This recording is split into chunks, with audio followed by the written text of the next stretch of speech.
The jarring ring of my cell phone startled me from my mundane afternoon. I fumbled to grab it from the coffee table, nearly spilling my lukewarm tea. "Hello?" I answered cautiously. The voice on the other end was one I never expected to hear again. My ex-mother-in-law, Edna. "Cassie, it's time." Her stern tone gave me chills. "How could you think of missing Silas's funeral?" I froze in disbelief. Silas, my high school sweetheart turned ex-husband, had died over a year ago, lost in a tragic car accident. At least, that was what Edna had told me herself in her last bitter phone call. "Wait, what?" I stammered. "I don't understand. Silas already." Edna cut me off sharply. "Don't play dumb. The service is tomorrow at St. Mary's." My pulse pounded as I struggled to make sense of her words. St. Mary's, where Silas and I had married 13 years ago. "Edna, you told me Silas died last January," I insisted, my voice shaking. "You said you blamed me." "And he did," she snapped. "But now he's passed again. Don't tell me you plan on disrespecting my boy by not showing up." The line went dead before I could respond. I sat paralyzed, my 4-year-old son Eli's laughter from the next room barely registering through the fog clouding my mind. Somehow in my gut, I knew Edna's call was no cruel prank. I grabbed my laptop with trembling hands, quickly typing Silas's name into the search bar. An obituary stared back at me from the glowing screen. My handsome ex-husband, frozen forever at age 32. Yesterday's date marked the finality of it in black and white. Silas was truly gone. But how? None of this made any sense. I skimmed the details of the tribute through vision blurred by tears. A tragic construction accident, survived by his wife Marcella and their infant son. Marcella. Her name jolted me as my shock morphed to anger. The woman Silas had left me for when I was pregnant with Eli. The woman who had swooped in to take my place. I shoved back the bitter memories threatening to overwhelm me. Marcella was far in my past now, just like Silas. But this funeral brought everything roaring back. Grabbing Eli's hand, I resolutely led him out the door to my car. I had to know what kind of sick game was being played here. And I refused to let Eli's rightful place be erased by the woman who had already taken so much from us. St. Mary's loomed before me more foreboding than I remembered as I marched towards it. Eli's little hand nestled securely in my grip. I did not know what I would discover inside about Silas's supposed double death, but I knew one thing for certain.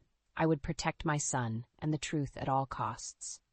The pews of St. Mary's were packed, stifling even, yet an almost eerie silence still hung in the incense-filled air. I clutched Eli close as I made my way to the front, ignoring the glares and whispers cutting through me with each step. I held my breath, bracing myself for my first glimpse at the photos adorning Silas's closed casket. Sure enough, the images chilled me to my core as we approached. Smiling portraits encircled elaborate bouquets and candles, a vibrant Silas frozen in time forever at 32 years old, exactly as the recent obituary had depicted him. My gaze turned towards the largest portrait, which featured Silas embracing a woman with flowing blonde hair and a cunning smile, Marcella. Underneath it sat a makeshift playpen where Marcella's infant son kicked and cooed, oblivious to the morbid day marking his father's death. I had just bent down instinctively to soothe the crying baby when a cold hand grasped my arm. "Who do you think you're fooling?" A harsh voice spat as I spun around. I stared into the soulless gray eyes of Marcella herself, still clutching the child to her hip with a painted claw. "Get away from my son." Anger swelled within me. This fraud, raising Silas's boy, playing the role of the pretty young widow to milk this for all it was worth, it was revolting. "Didn't expect to see the ex-wife, now did you?" I seethed back, letting my contempt show. "Oh, and congratulations on the supposed tragic accident." Blood drained from Marcella's face. "Why, you little—" She sputtered, composing herself as mourners glanced our way. Her expression transformed to a well-practiced pout as she dabbed mock tears and sauntered towards the open casket. I watched with disgust as Marcella embraced Silas' parents, her sniffles loud in the pin-drop silence. Even now, her only concern was maintaining appearances for the sake of their fortune and estate. So blinded by greed that they actually believed her lies and supported this gold digger next to their only son's grave. A small hand in mine reminded me this show was not my concern anymore. I had my own flesh and blood to protect and promises to keep. The thought fueled me as I turned my back on Marcella's performance, with a resolve colder than the ice in her glare when she cried on their shoulders. She would not get away with this act of manipulation, and she would certainly never lay her claws on what was meant for Eli. Over the sobs, the priest invited us to view Silas one final time. With one last glance at Eli, we slowly approached the casket, flanked by flashy floral tributes like misplaced trophies. Lying inside, Silas looked hollow, almost diminished, a shell of the bright and vibrant soul I had once called mine. Never forget that truth prevails over deception, no matter how wicked, I whispered softly to Eli as I squeezed his shoulder. As we left Silas to whatever peace death would bring him, I vowed we would uncover what Marcella so desperately wanted hidden behind her web of lies. The funeral took every ounce of my energy. As we exited the suffocating church, I knew uncovering Marcella's deceit was now non-negotiable. I asked my neighbor Holly, Eli's godmother, to watch him for a bit. Then I headed downtown, my heels clicking on the pavement with purpose as Silas's law firm came into view. I didn't have an appointment, but my determination must have shown. Before I could even open my mouth, his former assistant Julia embraced me in a tight hug. "Cassie? I can't believe it," she said, dabbing her eyes delicately with a monogrammed handkerchief. "First the accident, now this?" My ears perked up, senses on high alert. "Accident?" I asked. "You mean when he passed before?"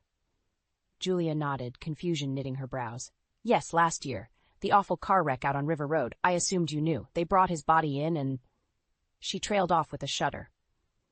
The puzzle pieces clicked into place. There had been no tragic construction accident like Marcella declared, which meant she deliberately kept Silas's first death from me, allowing her to stage this second funeral circus under the guise of recent widowhood. Bile rose in my throat as the ugliness of her ploy came into sharp focus.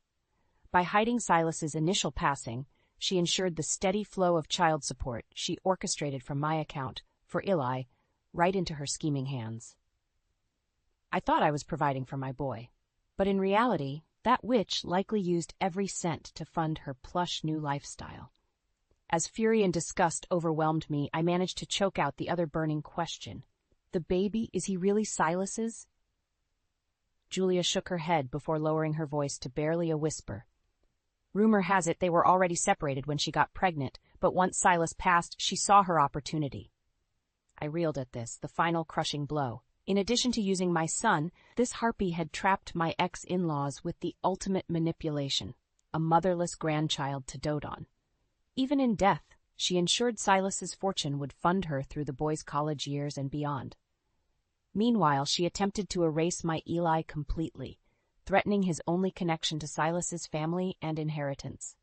Overcome with anger, I stormed out of the office, nearly knocking over a vase of lilies sent in loving memory of Silicon Valley's most ambitious lawyer. As I arrived on Marcella's manicured block, I felt containing my rage would be impossible. Sure enough, the sight of her smug smile enraged me as she rocked on the front porch with the baby nestled against her. Not today, witch, I thought. The next hour was a satisfying blur of unleashed fury as I confronted her with all I had learned. With each newly exposed truth, I relished the growing panic in her eyes. Her defeat was palpable, as I declared I would be filing a lawsuit first thing Monday morning to settle this injustice once and for all. "You can slither back into whatever hole you crawled from now," I spat as I turned to leave. "You'll never see another dime meant for my son." I walked away with strides full of renewed purpose. For justice, for Eli's legacy, and for the truth Silas deserved. This victory left the sweet taste of revenge on my lips at last. And tomorrow, the real fight would begin. I arrived at the lawyer's office, fueled by caffeinated determination, clutching folders full of paperwork I had gathered over the weekend. Bank statements, legal documents, Marcella's venomous threats. I was armed and ready for battle. The meeting started smoothly as I recounted my discoveries. The lawyer, Mr. Silverstein, listened thoughtfully, periodically adjusting his thin-rimmed glasses. Finally, he cleared his throat and leaned forward. While these revelations about Marcella's past schemes are certainly concerning, without concrete evidence of current illegal activities, I'm afraid there's little ground for a case, he said gently. My eager smile faded. What? She manipulated a dead man's estate for her own gain. I slid the threatening SMS messages across his desk. And she's clearly planning to deny my son his rightful inheritance. Mr. Silverstein grimaced as he perused Marcella's texts, gloating about securing power of attorney. While distasteful, her actions appear strategically within legal bounds, he said, since you never married your son's claim. I cut him off, unable to contain my boiling frustration. So this witch can flaunt her schemes and lies, but I'm just supposed to sit and wait for her next underhanded attack? Sighing, Mr. Silverstein removed his glasses, rubbing his tired eyes. Without proof of actual fraud, we have no grounds for legal action. My best advice would be to wait it out. I slammed my hands on the desk, trembling with anger as I rose. Unacceptable! My son's future is at stake thanks to that soulless money-grubbing— A knock interrupted my tirade. The door creaked open to reveal Julia, her eyes wide with shock. Sorry to interrupt, but Cassie, you must come quickly. Julia cried breathlessly. I just overheard Marcella on the phone with a strange man. They mentioned documents, custody. My heart seized in my chest. Marcella was already striking with her next scheme. I grabbed my bag, my mind reeling. Did you hear anything else? I asked. Julia shook her head apologetically. As we turned to rush out, Mr. Silverstein handed me a business card. Call me immediately if you uncover solid evidence of wrongdoing, he instructed firmly. With concrete proof, we can build a case. We sped back to Julia's office, where she recounted the bits of conversation she had overheard. As she mimicked the man's slimy tone, bragging about eliminating obstacles, my blood ran cold. This was beyond manipulation. Marcella had crossed over into criminality, and my son was the intended target. We had to catch her red-handed and fast. As Julia made calls checking databases, reality sank in. My days of civility were over. I had to stop reacting and take action. For Eli's sake, it was time to set the trap and play dirty. The pieces clicked into place with chilling precision. Bank statements I had discovered showed large, frequent transfers to a business associate named Derek. A quick online search of his profile made his line of work clear. And baiting this snake out of hiding would surely expose Marcella right along with him. As I plotted out the trap, adrenaline flooded my veins. By weaponizing Marcella's own ugly tactics against her, I would finally take back control. For the sake of Eli's future, her cruelty would be repaid in kind at last. This ended now. The annual Silicon Valley Law Gala was the perfect backdrop for my trap. I had discovered Marcella would be here tonight schmoozing potential investors for her new lifestyle brand. Bile rose in my throat, imagining her peddling leggings and false widowhood in the same breath. Well, not anymore. Tonight her lies would be exposed for the world to see. I had chosen my bait carefully, luring the ominous Derek to a shadowy rendezvous with the promise of a payoff. My eyewitness waited strategically behind a marble column, ready to catch every incriminating exchange on video. All that remained was springing the confrontation I had planned, so Marcella's facade would come crumbling down in front of the cream of the crop attendees. I spotted her across the ballroom, draped in an ostentatious black dress, already working the room with dramatic flair. Time to steal the spotlight, I thought, striding towards her, with rage burning through my veins. "Why, Cassie? What a surprise!" Marcella drawled, her expression morphing from warm charm to icy hatred in an instant. "I'm terribly sorry, but this is a private event. Now run along." The circle of executives glanced between us, curiosity piqued by the palpable tension. Perfect. Private event, I scoffed. More like hunting ground for your next victim right under the guise of entrepreneurship? Have you handed out catalogs showcasing your full web of lies yet? Flashes of anger and fear crossed Marcella's face. "Why, I never. Someone escort this mad woman out at once." But her feigned outrage merely made me laugh. "Come now, Marcy, why don't you share with these kind folks how you conned my grieving ex-in-laws?" I swept my arm towards the captive audience, leverage exactly as I had planned. "Tell them how you seduced my husband away and then faked widowhood twice over for access to his millions." The watching crowd murmured uncomfortably. Before Marcella could respond, her cell phone rang. With trembling hands she answered, breathless fear filling her eyes as she listened. After a long pause, she choked out, "You told me this would work, that no one would ever find out." I grinned wickedly, crossing my arms. "Trouble with your partners in crime, I take it?" Marcella stared at me wild-eyed as I continued.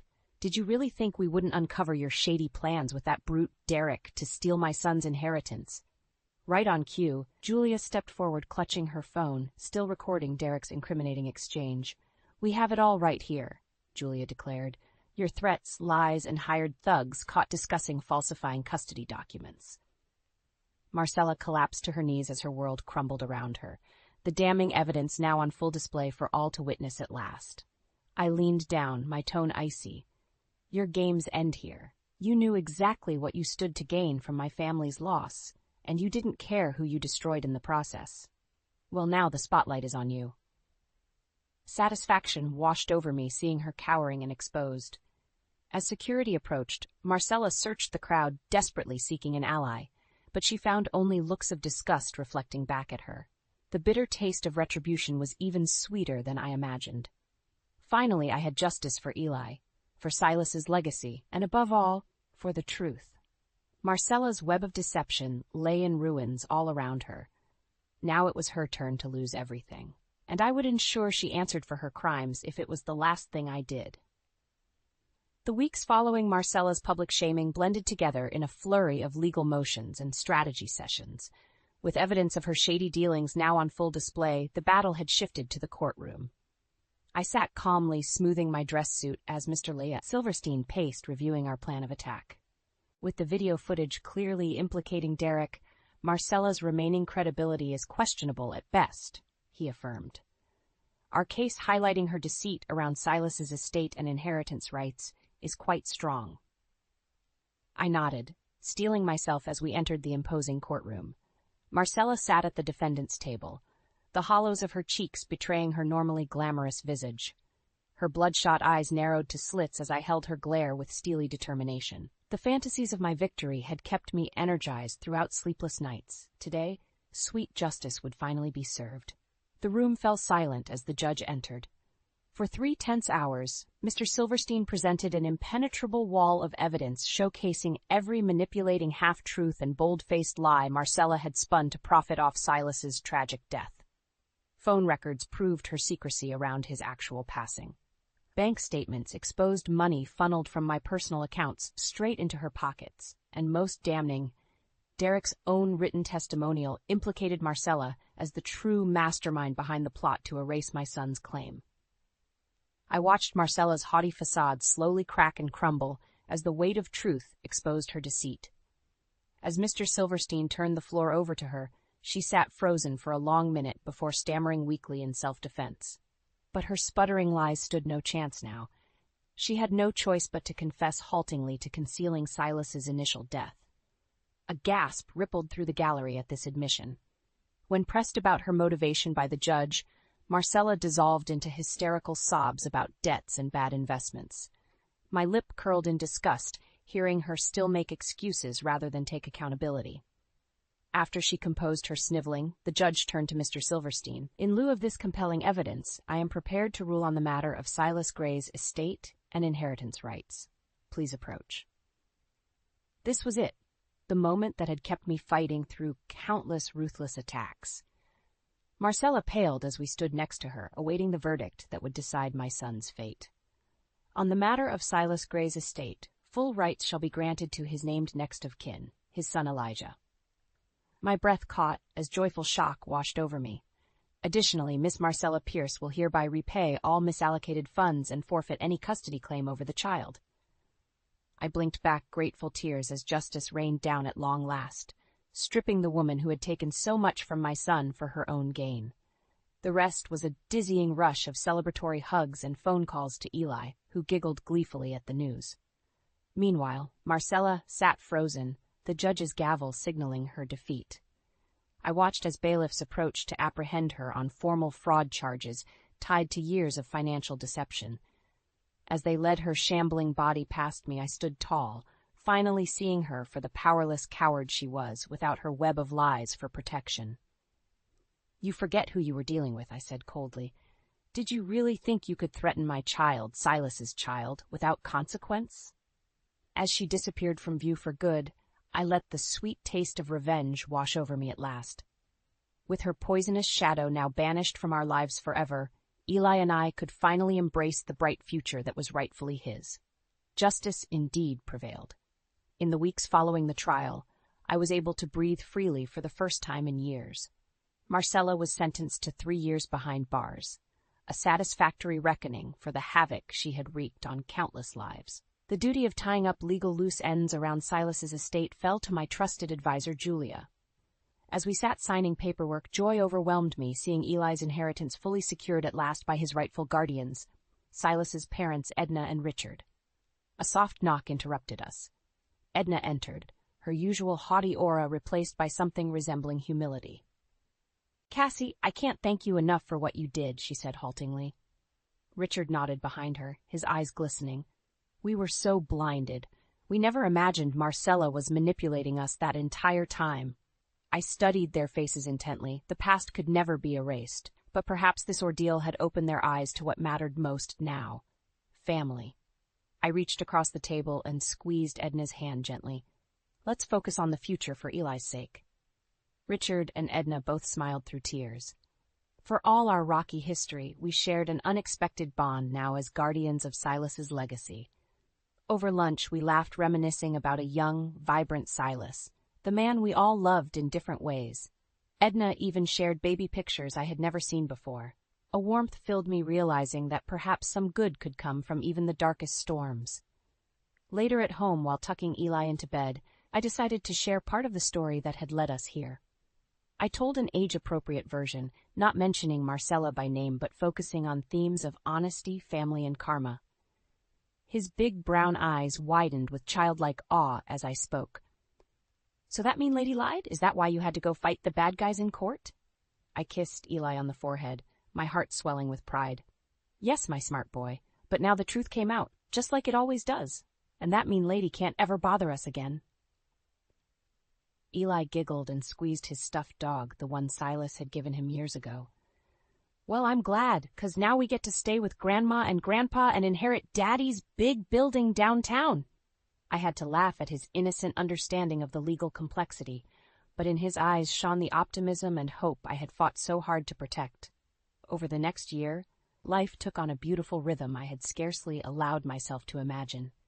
Weekday breakfasts with Grandma and Grandpa, Sunday picnics reminiscing about Silas while Eli played, laughter, joy, and new memories bonding us together after so much loss. The only dark cloud still lingering was my regular visit to a maximum security prison to stare Marcella down as she crumbled mentally and physically under the weight of her crimes. To some it may have seemed cruel satisfaction, but having her fate sealed behind those unforgiving walls gave me peace of mind. Soon the anniversary of Silas's death arrived, a bittersweet milestone, marking the closing of a painful chapter. We gathered as a family at his grave, each placing a rose while Eli babbled happily about his daddy. I gasped as Eli suddenly froze, pointing behind us all starry-eyed. "Look, it's Daddy!" he squealed. "Hi, Daddy!" We all turned with a start, seeing nothing but a glowing sunbeam breaking through the clouds. But somehow, I knew in that moment, Silas's spirit swirled around us, and through Eli's eyes, he witnessed the justice, closure, and family his memory deserved. Finally, we could all rest peacefully, thanks to the truth rising at last. The past was finally laid to rest on this sacred ground. Another year slipped by, filled with healing and closure. Our family grew closer than I ever could have imagined. Eli flourished with the love and support of 2 doting grandparents, and I found meaning embracing my role protecting Silas's legacy. But lingering darkness still occupied my thoughts. Marcella deserved to rot in prison, yet her continued existence so close by prevented me from ever fully moving on. The time had come for a fresh start, far away from the ghosts of past betrayal. My decision made, I gently broke the news to Edna and Richard over family dinner. Edna lowered her fork, eyes glistening with emotion. "Oh, Cassie, must you really go?" she asked softly. "These years with you and Eli have meant the world to us." I squeezed her hand, my own eyes welling up. "I'll forever be grateful for how you welcomed Eli, but too many memories haunt me here." I glanced at Eli playing happily. He deserves to grow up free from the shadows of his father's past. Richard cleared his throat gruffly. "We understand, dear. A clean slate is what you both need, but please, let us help set you up so Eli's future is secure." My heart swelled at this gesture. the ultimate display of love for the grandson they almost lost. That means everything. Thank you both, truly. Over the next few weeks, I tied up loose ends while Edna and Richard handled real estate and financial logistics. The day of our move finally arrived, bittersweet yet brimming with hope. Edna fussed over Eli, sneaking cookies and treats into his luggage when she thought I wasn't looking. As we stood at the front door for final goodbyes, the weight of the moment sank in. Edna pulled me into a crushing hug. "Promise you'll let us visit very soon?" she asked tearfully. "Maybe for Eli's next birthday?" I smiled through my own tears. "Of course, you're both welcome anytime. Take good care of Richard, okay?" Edna chuckled wetly with a wink. After one final check that Eli was securely buckled in his car seat, we all exchanged final hugs. As I shifted the car into drive, Eli cried, "Bye, Grandma! Bye, Grandpa!" while frantically waving his little hand. We drove in silence for a while, fields and farms zipping past outside. I breathed deeply, déjà vu washing over me from that pivotal drive to Silas's second funeral years ago. So much life had happened since. "Where are we going, Mommy?" Eli suddenly piped up from the back seat. I smiled at his bright eyes in the rearview mirror. "We're going to start a new adventure, baby. New city, new house. Doesn't that sound exciting?" Eli nodded enthusiastically. "Will I make new friends?" "Oh, and visit Daddy, too?" My heart fluttered hearing his innocent understanding. "Yes, my sweet boy, all of that and more. A fresh start for you and me." I clicked on the radio as a beloved song came on, the same one played at Silas's wedding during our first dance. My pulse quickened at the serendipity. Glancing in the mirror again, I was struck by Eli's resemblance to his father, his same kind eyes and grin. Silas's presence filled the space around us, enveloping me in warmth and propelling us onwards, towards the new memories we would make, carrying his spirit in our hearts forever. The past was finally laid to rest. Now nothing but open road and bright skies ahead, ready for our new beginning.